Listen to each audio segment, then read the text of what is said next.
Hey, Mr. Credit here, radio show host, consumer advocate, and big believer in the truth. So the truth we're going to talk about today is who should not buy real estate in San Diego. There are a lot of people who should, but there are also a lot of people who shouldn't that are trying to. So let's start with the 3 things that you need to consider to figure out whether you should or shouldn't buy real estate. First of all is where? Do you know where you specifically want to live? And when I say where, I don't mean, I know I want to live in downtown San Diego. That's too big. You need to know more specifically. If you're thinking to yourself, I want to live in downtown, then that probably means that you've never lived downtown before. You don't know the difference between Little Italy and East Village or Golden Hill and the Marina District. You got to figure those things out, and the only way to do it is to go there and find out. Now, if you've lived downtown, you know where you want to live. Let's say you want to live in M2I. Then you're in good shape. Now you pass the test for step 1. You know specifically where you want to live. And if you know you want to live in M2I, then finding a condo in that building and buying it makes a lot of sense.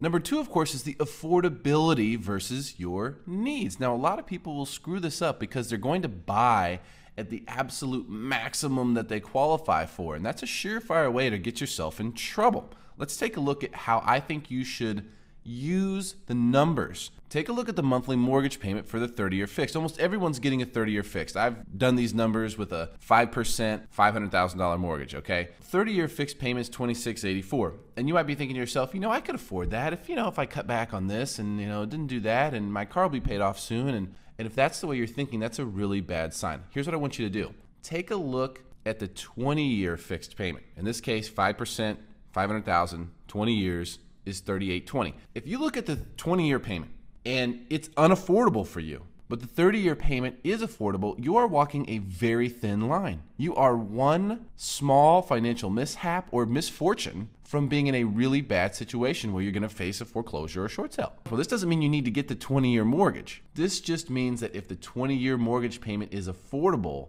then you're leaving yourself some breathing room. And this is just a good way to make sure of that.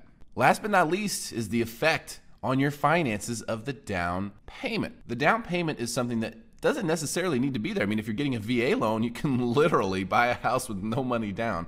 But let's assume that you are having to put some sort of down payment, like with an FHA loan, 3.5%. First of all, if you're borrowing the down payment, that is a really bad sign. That means that you don't have a lot of reserves, and that if one small thing goes wrong, your car breaks down, blows up, whatever, you are in a bad spot. We want to keep you from getting into a bad spot. Also, if your down payment is more than half of your savings, that's a bad sign. You want your down payment to be less than half of your savings. So if you're putting down $15,000, ideally you'd have more than $30,000 in your savings account. This way you have some reserves. You want to have at least 6 months of reserves. And what that means is 6 months worth of mortgage payments left over. So if your mortgage payment is $3,000, for example, then you want to have $18,000 left over in your savings account after you put the money down and purchase your home. These are the things that will save you from making a bad decision with regard to your real estate. Let's recap.